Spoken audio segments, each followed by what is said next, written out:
Dhe mirë se keni ardhur. Falenderoj nga zemra organizatorët e këtij takimi, e kësaj mbledhje, e kësaj tubimi për këtë ngjarje të jashtëzakontë që gjithë në rast si bombë dje në drek, rreth orës 2.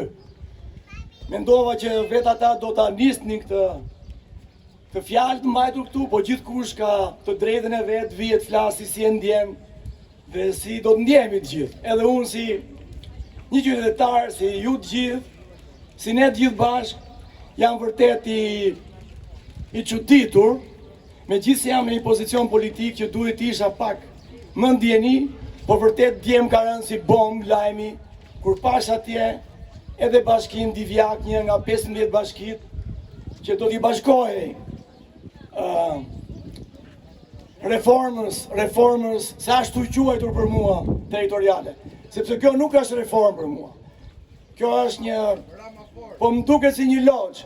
Ju lutem largojmë ato sfondi politik, këtu jemi për mua, mendoj unë, se cili ka mendimin e vet. Unë mendoj që këtu të bashkë jemi për një qëllim.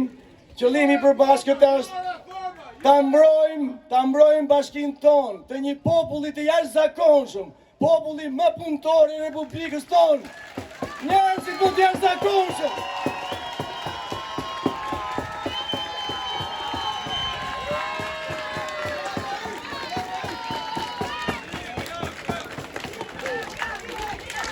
Vendi ku punohet 365 ditë të vitit. Në asnjë vend tjetër nuk ndodh kjo. Këta njerëz kaq punëtor dhe unë bashkë me ta dhe ne të gjithë ndjehemi të tradhtuar dje vërtet. Sepse pas një lajm na vjen kjo bombë. Por do mundohem me 2 fjalë t'ju shpjegoj si e mendoj unë. Në të vërtet kjo nismë i qeverisë shqiptare ka kohë që përflitet.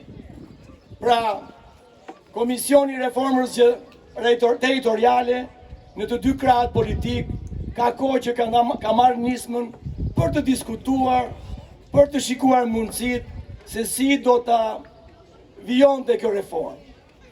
Por për fatin e keq, ajo që ndodhi dje nuk mund të quhet reformë për mua. Pse? Parimi kryesor i një reforme do ishte numri i popullsisë. Dhe unë kam fjetur i qetë, bashkia jonë në regjistrat e gjendjes civile ka 56.000 banorë. Dhe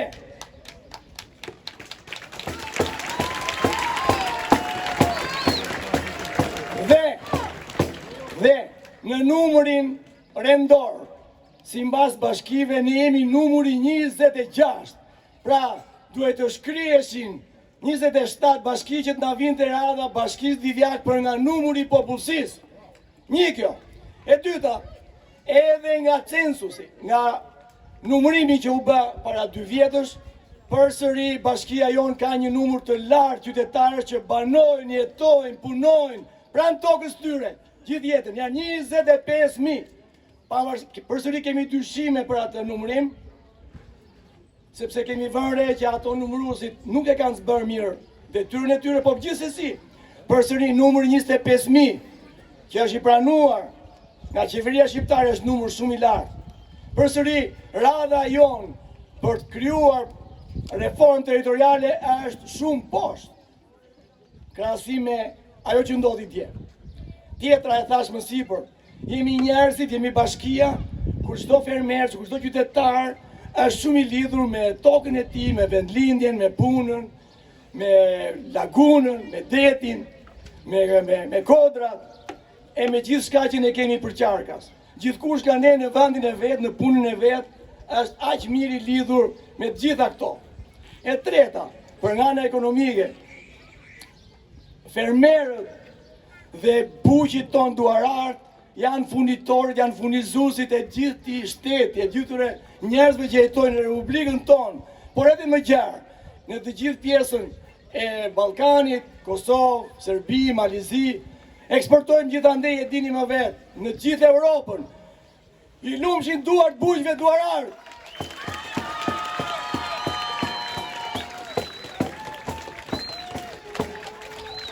Për nga ana ekonomike, volumi i produkteve të bashkisë Divjak që eksportohet jashtë ka ndikim të drejt për drejt në balancën tregtare, eksport-import. Ekonomistët e dinë më mirë këtë punë. Pra edhe në këtë pikë, Bashkia Divjak është kontributore e lartë, nga më të lartat, në vendin tonë për balancimin e tregtisë e import-eksport. Edhe kjo për nder të bujqve duarar, edhe një dorëdhënie për ta.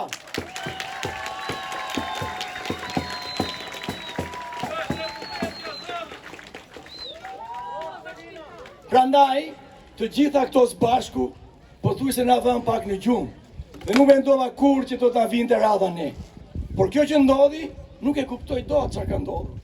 Dhe nëse shikojmë reformën, në këto 15 bashki, ne jemi në një nivel shumë të lartë. Bashkitë që janë afër nesh nga numri i popullsisë nuk arrin as gjysmën tonë.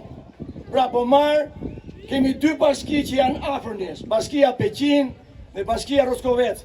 Për të dy këta njerëz, popullsitë e tyre kam respekt, janë njerëz kanë treguar një histori, trimëri, e gjithçka tjetër. Por po flasim nga numri dhe nga ana ekonomike, nuk kanë lidhje me ne, janë sa gjysma jon, a më poshtë. Prandaj nuk e kuptoj dot. Nuk e kuptoj dot kriteret që përfaqësuesit ose Komisioni i Reformës si e kanë renditur këto kritere që kanë arritur në mendimin që Bashkia Divjak duhet bashkuar. Flas për bashkinë.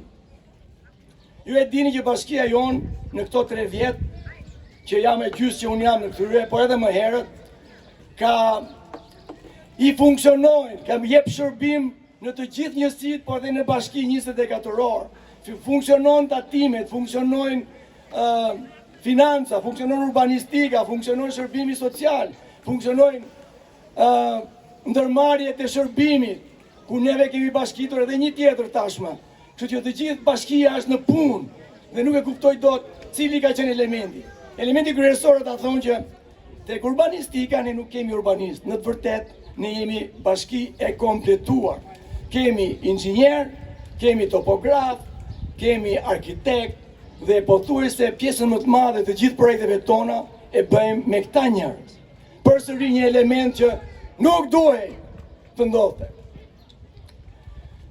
Pjesa tjetër, më e rëndësishme do thoja përsëri, ju e dini që ne jemi në një zonë të jashtëzakonshme, bujqësia më e madhe e vendit, laguna më e madhe e vendit, parku kombëtar më i madh i vendit, pyjet në kodër më të mëdha të vendit, ose nga më të mëdha në vend, bregdeti joni mrekullueshëm, dhe gjitha këto gjatë verës, duke qenë një bujqësi e madhe e intensive, shpesh kemi pasur probleme me zjarre. Ndonjëherë dhe nga pakujdesia jonë për të thënë vërtetën. Por Bashkia Divjak në 4 vjetët që jam tani po ndoshta dhe më përpara këtë nuk e di, ndjes nëse flas, po ju jeni këtu dhe dini më mirë, nuk ka kërkuar asnjëherë ndihmë nga bashkitë përqarkas për shurën e zjarreve. Dhe kjo ndodh sepse me mjetet tona ne gjithë dimrin i kemi pastruar rrugët dhe gjithmonë organizimi që bëjmë, rojet e parkut, me rojet e bashkisë, me njëherë kemi shkuar në kohën e duhur, momentin e duhur dhe i kemi shuar zjarret. Kështu që edhe kjo dua një falënderim për atë trup heroike të zjarrfikësve.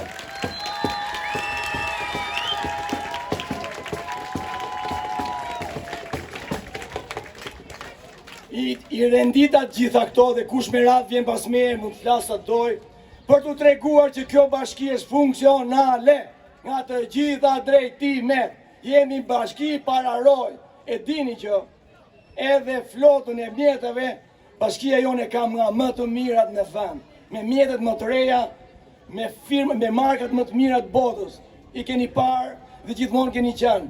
Pra njush, jemi munduar vetë pa ndihmën e kujt, kemi gjitha i dimër i madh, gjitha të shira, u munduam që me një herë rrugët kryesore të parcelave t'i pastrojmë, edhe shumë punë tjera që ju të gjithi keni prekur me dorë për ditë i shikoni.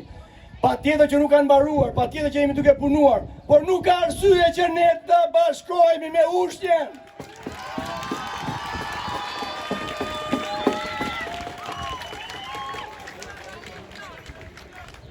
Çfarë do ndodh? Po mundohem të them dhe 2 minuta dhe pastaj kushtohet vjen merr fjalën.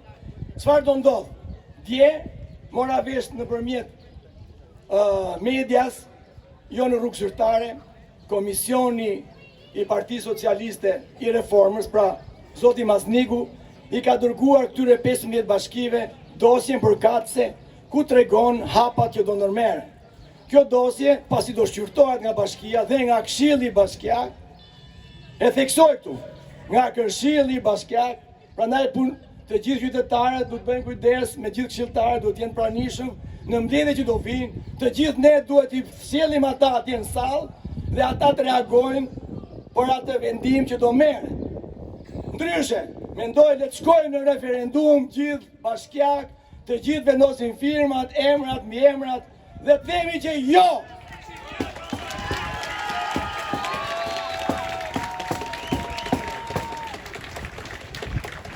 Falenderoj nga zemra pjesëmarrjen, jepini populli mrekullueshëm, jemi njerëzit më të mirë, jemi njerëzit më punëtor, do jemi bashkë, do jemi bashkë me ju në këtë luftë që do bëjmë për të mbrojtur bashkinë.